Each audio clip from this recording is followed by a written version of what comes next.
Maryam Rajavi calls for independent relief effort aimed at flood victims in Iran. Iran endured its third wave of flash floods in the past 2 weeks on Monday, with a western province being the latest to see many areas submerged as heavy rains caused rivers and dams to overflow. Devastating floods affect vast regions of Iran, particularly the provinces of Khouzestan, Lorestan and Ilam, submerging scores of cities and hundreds of villages under floodwaters. People in many cities and villages were forced to flee their homes, with no temporary shelters prepared for the vast number of victims by the ruling regime. Maryam Rajavi called on the Iranian nation once again, especially the youth, to form popular councils for independent relief action to bring aid to the flood victims, especially in Khouzestan, Lorestan and Ilam. She pointed out that while the mullahs have no concern other than maintaining their shameful rule and plundering the nation, the only way to counter flood effects was national solidarity.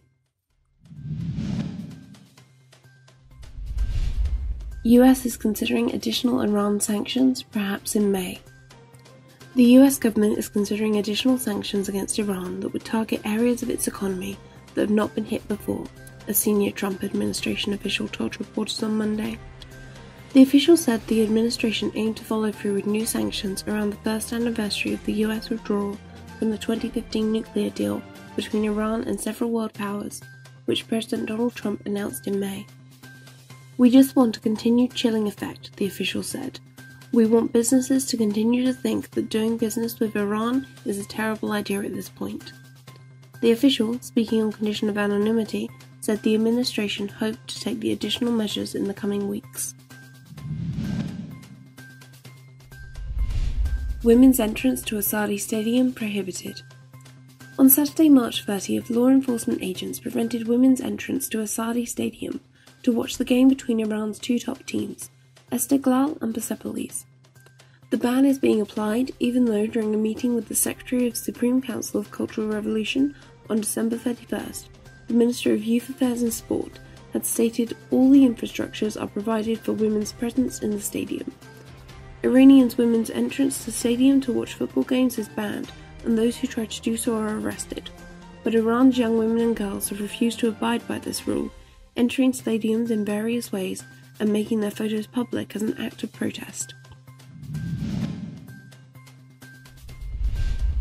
More than 600,000 signed petition to free prominent Iran rights defender.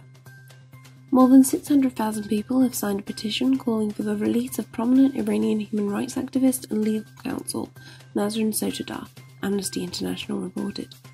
Meanwhile, in a letter dated March 30th, Ms. Sotoudeh disclosed that she had been sentenced to a total of 38 years imprisonment, 12 years of it obligatory, and 148 lashes. Magnitude 5.2 earthquake rocks Iran's west. No casualties. Iran's Seismology Center says a magnitude 5.2 earthquake has rocked the country's west on the Iran-Iraq border. The Monday report says the quake hit near the town of Samar in Kermanshah province, some 690 kilometers southwest of the capital Tehran. Iranian media reported no deaths or injuries in the sparsely populated area.